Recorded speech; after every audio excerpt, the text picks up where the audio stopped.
ఓం అస్మద్గురుభ్యో నమః.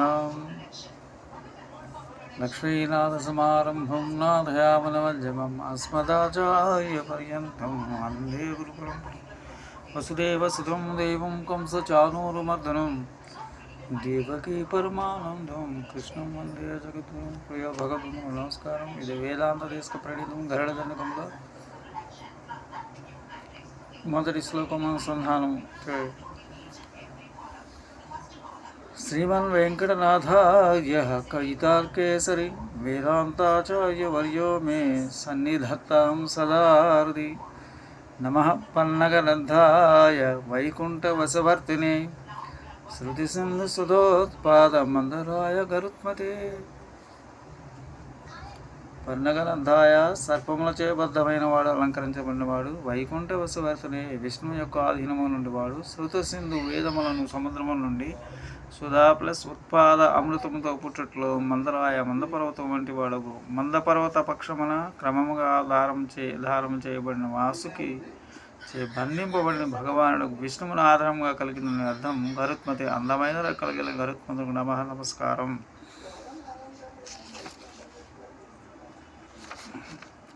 భగవద్ రామానుజులు విశిష్టాద్వైత సిద్ధాంతంను ప్రచారమనర్చిన మహనీయులు ఆచారుల వేదాంత దేశకుల అగ్రగణ్యులు శ్రీ వెంకటేశ్వర గంటావతారులుగా ప్రసిద్ధి చెందిన వీరు ఆ స్వామి పేరున వెంకటనాథులుగా పిలువబడి తమకు మేనమావుగా అప్పుళ్ళూరు ఆత్రేయ రామాచార్యుల వారి సన్నిధిలో సకల శాస్త్రములు అభ్యసించారు. శ్రీరంగనాథుడు స్వయంగా వీరికి వేదాంత దేశకులను బిరుదులను, శ్రీరంగనాయకి సర్వతంత్ర స్వతంత్రులను బిరుదులను అనుగ్రహించరు. మహాత్ములకు విద్వాంసులను వీరిని కవితార్కస్యమను బిరుదుతో సన్మానించారు. వీరు రచించిన కృతుల్లో సంఖ్యల్లో కాక విషయ వైవిధ్యం కూడా నిరుపమానమైనవి. వారిలో పలు స్తోత్రములు గలువు. అటు స్తోత్రంలో గరుడ దండకం ప్రస్తుత స్తోత్రం ఒకటి. భగవానునికి గల పరివారంలో పెరియ తిరువడిగా ప్రసిద్ధి చెందిన గరుత్మండ దండకమును చందో విశేష ప్రక్రియ ద్వారా స్తుతించడం ఇందులో ఈ విషయం. ఈ స్తోత్రము దేశికులు రచించడం గల కారణం సంస్కృత వ్యాఖ్యాత ఇట్లు వివరించాను. కాంచీపురంలో శ్రీ దేశికులు నివసించు కాలంలో ఒకనొక సమయంలో దేశికుల ప్రసిద్ధిని చూసి సహింపలేని కొందరు వ్యక్తులు అహంకార పాముల వారిని ప్రోత్సహించి అతని దేశికులపై పంపారు. అతడు తన వద్ద గల భయంకర సర్పము దేశికులపై ప్రయోగించిన. అప్పుడు దేశికులు గరుడును ధ్యానించి తన అనుగ్రహం వల్ల ఆ సర్పములను పాములను వారిని నిగ్రహించి తమను అన్నిట్లో అనుగ్రహించిన గరుడును ఒక శ్లోకము కూడిన దండకము స్తుతించిరి. మణిప్రవాళ వ్యాఖ్యాత ఇవ్వడం కొంచెం భేదం కనిపించింది. శత్రువుల చేపంబడిన సర్పజీవి తన వద్ద గల విషసర్పమును ప్రయోగించినను అవి దేశకులను చేరలేకపోయినాయి. అప్పుడు అతడు శంఖపాలుడు అత్యంత శక్తివంతమైన సర్పమును దేశకులపై ప్రయోగింపగా ఆ సర్పం తనను సమీపించడం చూసి దేశకులు రక్షణ కొరకు గరుడుని ప్రస్తుతం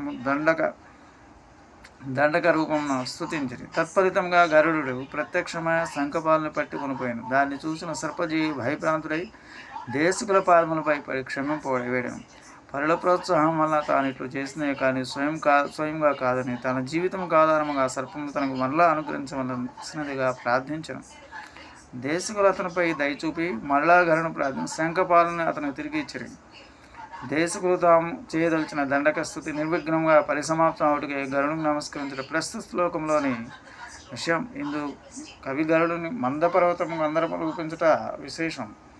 సర్పములు అలంకరించబడినవాడు భగవానాధీనముండు గరుడు వాసుకి అనే త్రాడు చే చుట్టబడిన కూర్మరూపి భగవాని ఆధారం గల మందర పర్వతం వలె అనే త్రాడు చే చుట్టబడిన కూర్మరూపి అగు భగవానుని ఆధారం గల మందర పర్వతం వలె ఉన్నాడు. మందర పర్వతం పాల సముద్రం నుండి అమృతం పుట్టుడు కారణమైనట్లే వేదములను క్షీర సముద్రం నుండి అమృతమును వంటి అర్ధ విశేషం ప్రకాశించడు గరుడు కారణం. అట్టి మహిమ గల గరుడునకు నమస్కారం.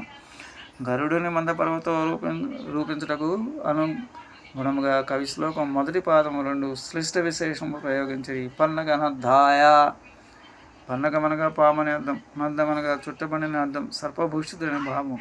గరుడునకు కర్కోటక పద్మ మహాపద్మాలు సర్పములు భూషణములన్నిటిను వామే వైకుంఠ శయ్యాని ప్రతికటకు ఇచ్చాది. గరుడ పంచసాత్ శ్లోకమున దేశికులు అభివర్ణించిరి. పాంచరత్నమున అనంతో వాసుకటకో యజ్ఞసూత్రం తు వాసుకి తక్షక కటిసూత్రం తు హార కర్కోటకస్థల పద్మో దక్షిణే కర్ణేతు మహాపద్మస్తు వామతః శంఖం శిరః శంఖः శిరప్రదేశే తు గుళికస్తు భుజాంతరే ఏతైరష్టవిధై నాగైః భూషితం భుజగోత్తమై అని తెలిపిన.